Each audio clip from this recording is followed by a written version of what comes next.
We have all heard that old cliche: those who do not learn from history are doomed to repeat it. If there is one thing that we know about history, it's that people do not learn from history. That is what we know about history. That's one of the greatest things that history teaches us, that people do not learn from history. There are many people who are educated in history. Doesn't stop countries from doing destructive things. So the reality is that what we learn from history is that people don't learn from history. And if you look at the history of numerous countries, you will see wars, you will see civil wars, you will see genocides. But yet, people don't ever think that those countries can do those same things again, or make decisions that lead up to those very things, like civil wars, imperialism, an attempt at global empire, genocide, the extermination of their neighbors, the extermination of people that they see as inferior.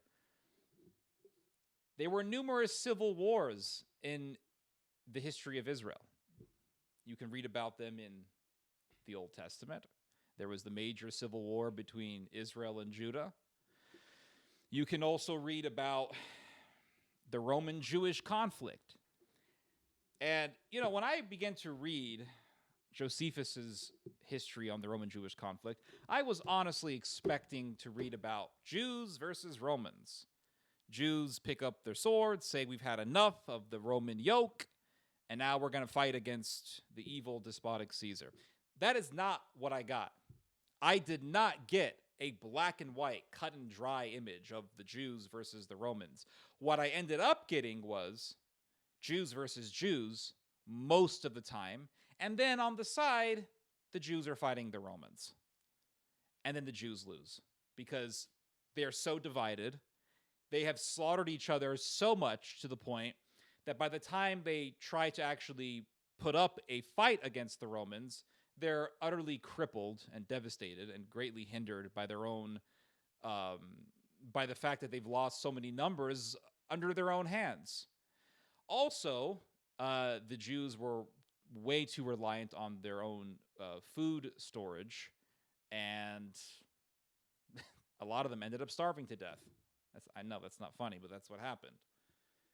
And the Romans knew that they were going to win because they observed from a distance that the Jews would eventually run out of food and they would eventually destroy themselves. And even after the temple was destroyed, and there's an amazing illustration that Josephus has. And if you were to make a film about the Roman-Jewish War, you would have to put this in the film.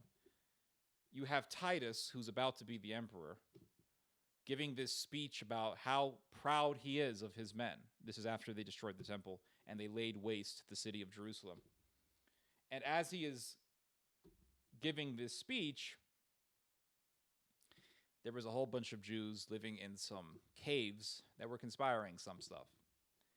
And the leader of the revolt, or at least one of the leaders of the revolt, I think it was Shimon, he went back to Jerusalem. He was hiding in this underground cavern, and he ended up going back to Jerusalem, and he saw the very spot where the temple once was. He saw the ruins of the temple.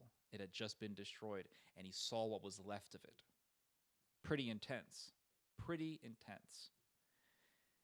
And when the Romans were thinking, well, the war is over, the Jewish rebel faction went into the royal palace in Jerusalem, where thousands, around 8,000 or so Jews were hiding. And the rebel Jewish faction butchered every single one of them. Around 8,600 or so people. Their own people. They killed their own people. And after they murdered all of them, they took whatever belongings they can find in their clothes. It was a mass robbery. But you would never expect that, right? You would expect, well, no, Jews are going to pull out their swords and their spears and get on their horses and fight against the Romans. But that's not really what you get. You do get some of that, yes, but mainly you're getting Jews killing each other. And then you look at the state of Israel today, and you see how divided Israel is. Israel is immensely divided between the right and the left.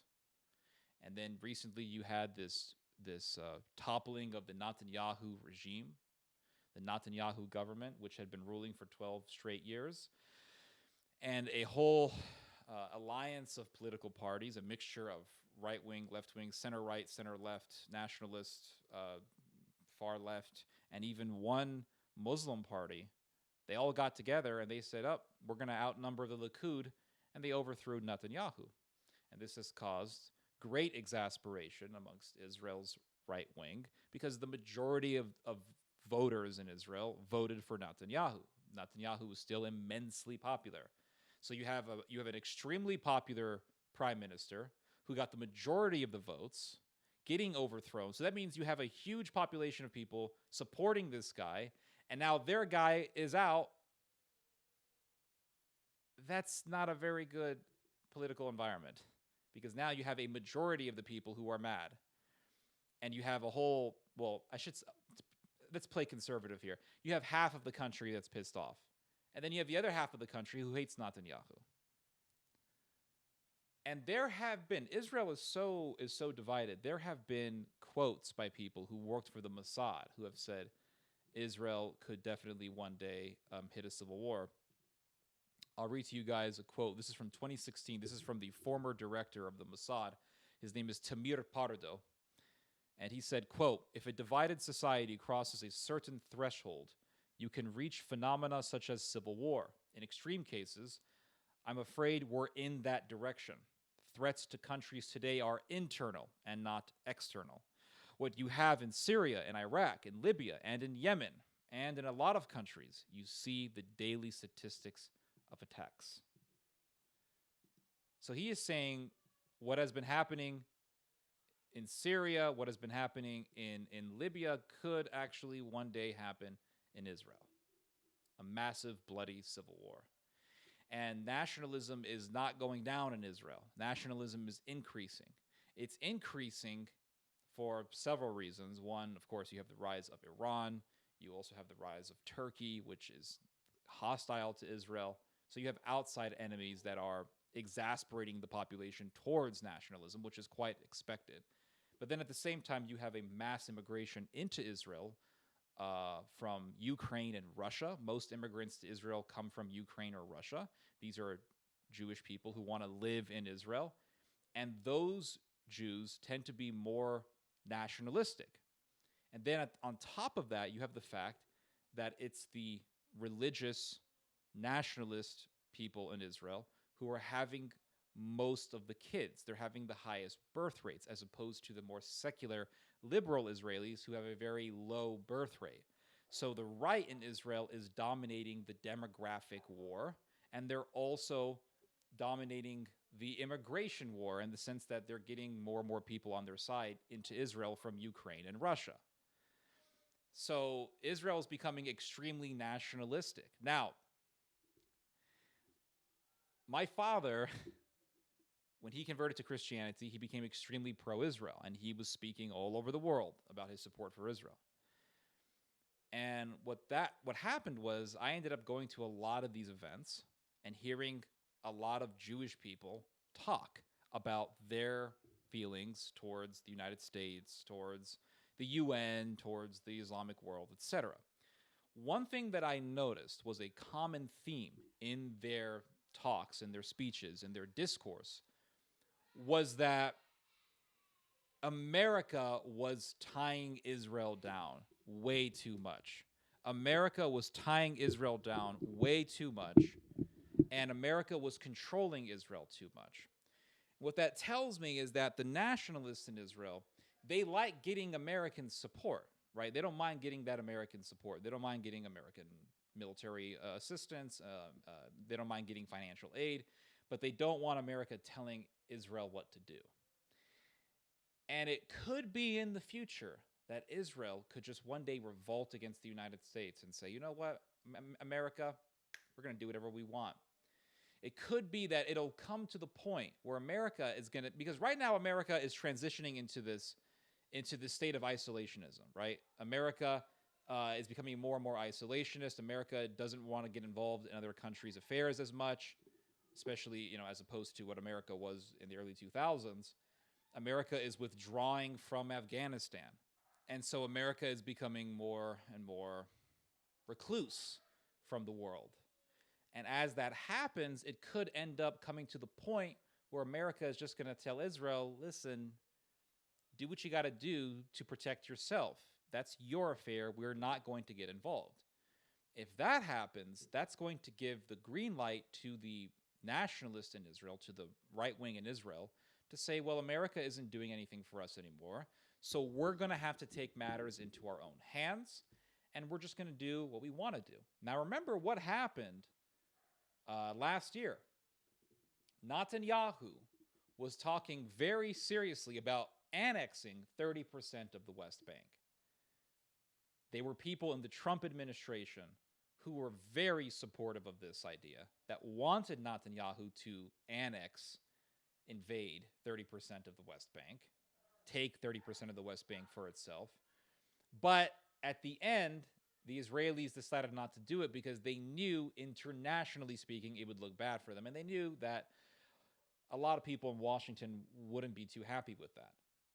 But the fact is that that's what Netanyahu wanted to do. The fact is that that's what a lot of Israelis, probably the majority of the Israelis, would want Netanyahu to do, would want their government to do. So if America withdraws, you're going to have some serious bloody mess in the Middle East. Israel's going to do what it wants. Israel's going to take 30% of the West Bank. And if Israel does something like that, then that's going to give the green light for Turkey to become even more hostile towards the Israelis. And the Israelis are going to say, well, America doesn't care about us anymore. We're just going to, we're just going to say to hell with America's control.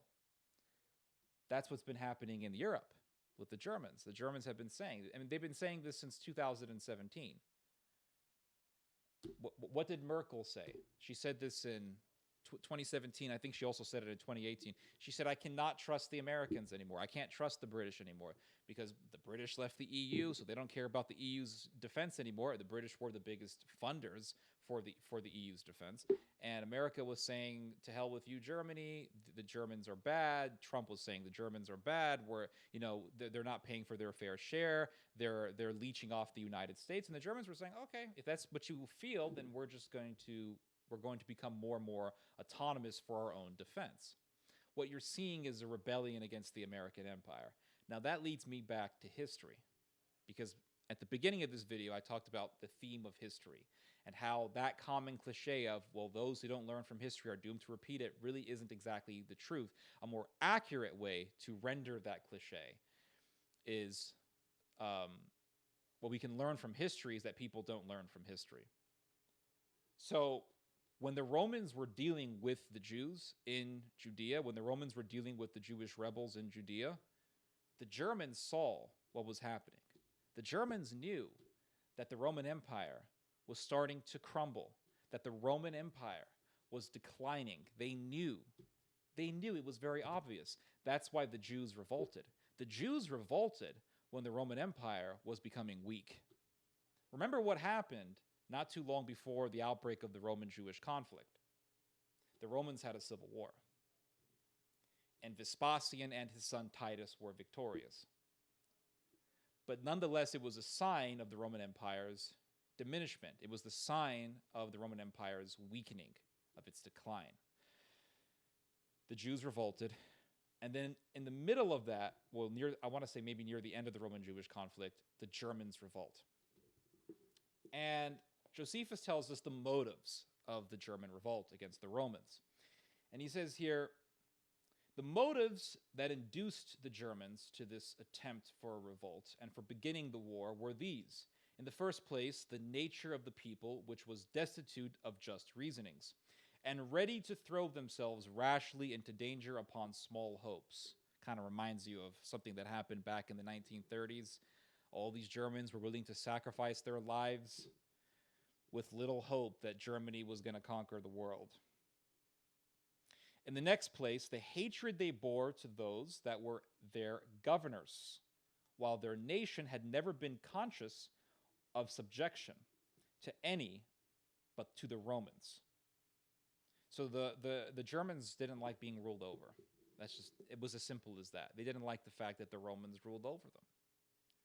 The Germans today don't like the fact that America rules over them. There was a guy, a big left-wing parliamentarian in Germany. His name is Ernest. His name is Klaus Ernest, I believe. And Klaus Ernest, he said that the Americans treat us like slaves. Because when the Germans want to, let's say, do business with the Iranians, the Americans get mad. They start threatening sanctions. The pro-Jewish lobby, which does exist, by the way, in Germany, and I'm not saying this to be anti-Semitic. There is, in fact, let's just not say lobby, because lobby's kind of has a negative connotation. Let's call it an influencer.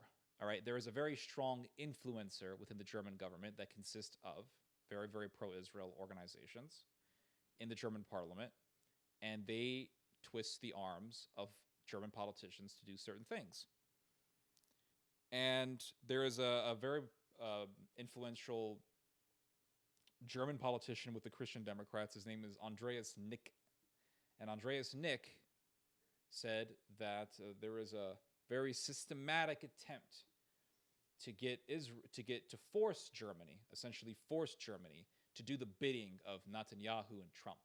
In other words, a foreign influence is forcing Germany to comply with the demands of outside countries like Israel and the United States. So there is this growing hatred for the United States, and there is simmering in Germany this revolution, this revolt. Now, what's happening with the United States? The United States, as an empire, is declining. We may not see it right now because this decline is at its inchoate stage, right? It's at its beginning stage. But it is happening. America is leaving Afghanistan, and Afghanistan has been known to be the place where empires die. Remember, the British Empire suffered in Afghanistan. The Russian, the Soviet Empire suffered in Afghanistan. America, it looks like it's going down that same road. America is leaving Afghanistan. Who's going to fill the power vacuum that the Americans are going to leave in Afghanistan? It's going to be Turkey. The Americans and the Turks have been talking a lot about this within these recent weeks. And right now the Turks are talking about, putting 1,000 troops in Afghanistan, or having 1,000 troops in Afghanistan defend the airport, the main airport there in Afghanistan, the Kabul airport, which is a very important place strategically speaking, because through the airport, politicians can get the hell out of Afghanistan if the what hits the fan. So it's a very important place. The Turks have also been talking about joining forces with the Hungarians to not rule over, but to have troops in Afghanistan. What's this about? It's the revival of the Turkish Austro-Hungarian alliance. That's how I see it.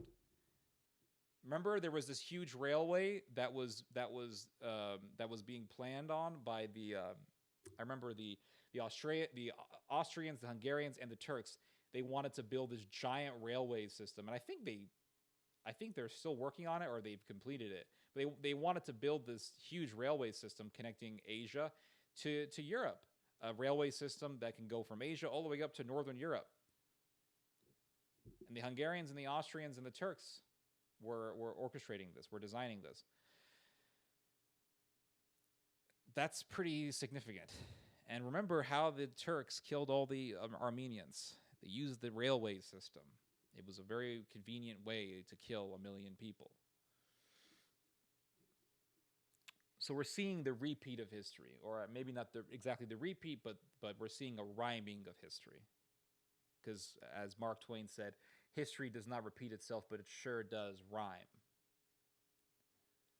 So we see the right in Israel growing, and with the rise of the right in Israel will also come Israel's will to independence from American control. We see the American empire declining, and we see the Germans beginning to revolt against the American empire. In the Roman Empire, we saw the Roman Empire decline. As the Roman Empire began to decline, the Jews began to revolt with nationalism, because the Roman-Jewish War was about nationalism. And we also saw the Germans rise up against the Roman Empire. We're seeing a very interesting parallel in history. Very interesting parallel. Anyway, I thought I would give you guys these thoughts. You guys just heard some theology. God bless.